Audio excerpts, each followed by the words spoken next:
Francis Hirn, bonjour. Bonjour. Alors vous allez remettre dans quelques instants les prix 2013 de votre fondation. Première question difficile, est-ce que 2013 est un grand cru? C'est un excellent cru, donc c'est la 27e fois que nous remettons les prix ce soir. Ça a été une sélection particulièrement rigoureuse. On avait un petit peu moins de dossiers que les années précédentes, mais des dossiers de meilleure qualité. Alors plusieurs organismes et fondations saluent des hommes, des femmes, des entreprises ou des actions remarquables chaque année en Alsace. En quoi les lauréats de fonds d'action sont-ils différents? La grande différence, c'est qu'en fait, nous ne donnons pas grand-chose, si je puis dire, si ce n'est de la considération.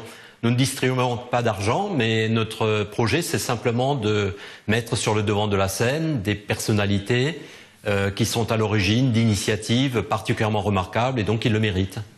Alors pour être récompensé, il faut envoyer un dossier de candidature. Les très modestes qui font de grandes choses en Alsace ne seront donc jamais sous vos projecteurs. Les très modestes, si, nous les aidons à faire des dossiers, ça n'est absolument pas un problème. Nous avons plusieurs cas cette année où les membres de notre association ont aidé des gens qui avaient peut-être des difficultés à rédiger eux-mêmes le dossier, à le faire avec eux. Alors c'est vrai qu'il faut quand même avoir l'information de l'existence du prix, mais là aussi il y a une communication relativement large grâce à un réseau de partenaires très développé qui normalement rend la chose accessible à tout le monde. Alors, est-ce qu'il y a des secteurs dans lesquels nous, les Alsaciens, nous sommes plus remarquables qu'ailleurs? Certainement le secteur de la générosité ou de l'humanisme. Quand il s'agit de se mettre au service de l'autre, nous sommes particulièrement performants. Et c'est vrai que nous avons tous les ans, c'était le cas cette année encore une fois, un nombre de dossiers particulièrement important dans ce domaine. Mais bon, ça n'est pas que le seul domaine qui nous intéresse. Ça, c'est aussi bien scientifique, culturel, économique, artistique, etc. Alors vous avez introduit du suspense dans votre remise des prix de ce soir. Le prix d'honneur n'est plus dévoilé à l'avance, mais sera remis sur place à Geispolsheim. Un indice quand même pour nous permettre d'essayer de deviner avant les autres.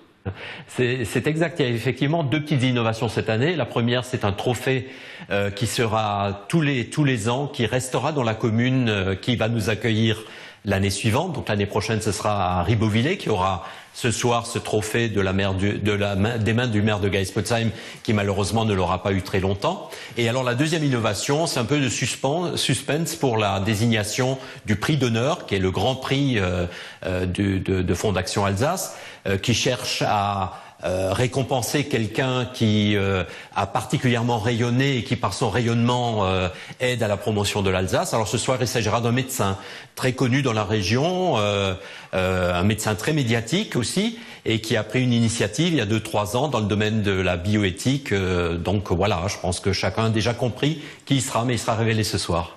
Francis Hirn, merci.